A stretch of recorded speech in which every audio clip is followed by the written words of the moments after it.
உங்களோட life partner கூட இல்லை லவ்வர் கூட அந்த பழைய மாதிரி பாண்டிங் வந்து இப்போ இல்லை எங்கள் கூட அந்த பேசுகிறப்ப அந்த எக்ஸைட்மெண்ட் வந்து ஜாஸ்தியாக இல்லவே இல்லை.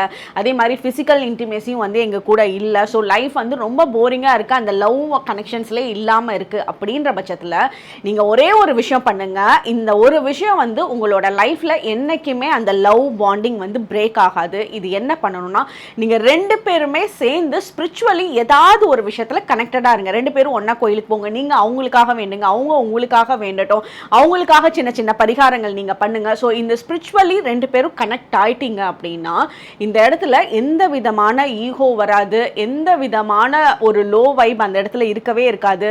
அந்த லவ் அண்ட் பாண்டிங் வந்து ஜாஸ்தி ஆகும். ஸோ இது வந்து லைஃப் லாங்க்கு நீங்கள் எங்கேயுமே வந்து போரிங்காகவும் ஃபீல் பண்ண மாட்டீங்க. உங்களோட பார்ட்னர் கூட ரொம்ப சந்தோஷமாக ஒரு பிரேக்கப் ஆகாத லைஃப் லாங் வந்து நல்லா இருக்கிறத சப்போர்ட் பண்ணும். ஸோ ஸ்பிரிச்சுவலி கனெக்டாக இருந்து பாருங்கள். அந்த சேஞ்சஸ் வந்து கூடிய சீக்கிரத்தில் பார்ப்பீங்க. தேங்க்யூ.